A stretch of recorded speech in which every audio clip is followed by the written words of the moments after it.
চাঁপাইনবাবগঞ্জে অনুষ্ঠিত হয়েছে জাতীয় নাগরিক পার্টি এনসিপির চলমান জুলাই পদযাত্রা। পাশের জেলা নওগাঁ থেকে বেলা ২টায় পদযাত্রায় অংশ নিয়ে শহরের শান্তি মোড়ে এসে জড়ো হন দলটির কেন্দ্রীয় নেতারা। বিস্তারিত দেখুন চেতাউর রহমানের প্রতিবেদনে। পরে নবাবগঞ্জ সরকারি কলেজের সামনে অনুষ্ঠিত হয় এক পথসভা। সভায় এনসিপির আহ্বায়ক নাহিদ ইসলাম বলেন, আমরা এসেছি জুলাই অভ্যুত্থানের বার্তা নিয়ে। ইনসাফ ভিত্তিক রাষ্ট্র কায়েম, মৌলিক সংস্কার, গণহত্যাকারীদের বিচার এবং জুলাই ঘোষণাপত্র ও সনদের বাস্তবায়নই আমাদের লক্ষ্য। তিনি চাঁপাইনবাবগঞ্জের শিক্ষা, স্বাস্থ্য ও যোগাযোগে বৈষম্যের কথাও তুলে ধরেন।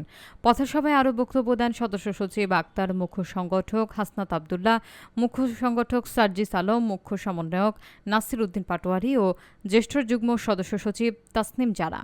পরে বিকেলে এনসিপির চাঁপাইনবাবগঞ্জ জেলা কার্যালয়ের উদ্বোধন শেষে নেতারা রাজশাহীর উদ্দেশ্যে যাত্রা করেন। প্রিয় চাঁপাইবাসী, আপনারা কিন্তু আমার আত্মীয় মানুষ।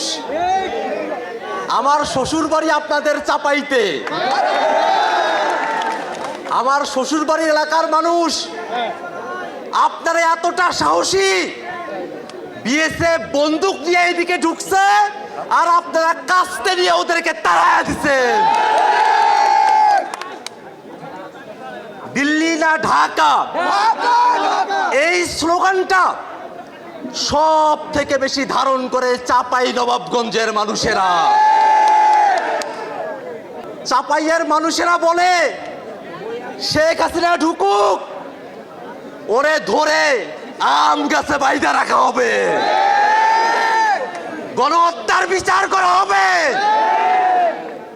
সেই নতুন বাংলাদেশে রাজনৈতিক কারণে আমরা আর কোনো বৈষম্য দেখতে চাই না।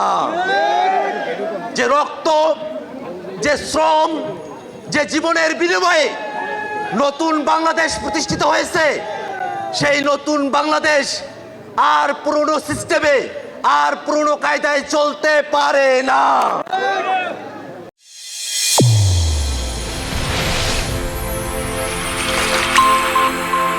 চ্যানেল A1 হৃদয়ের স্পন্দন।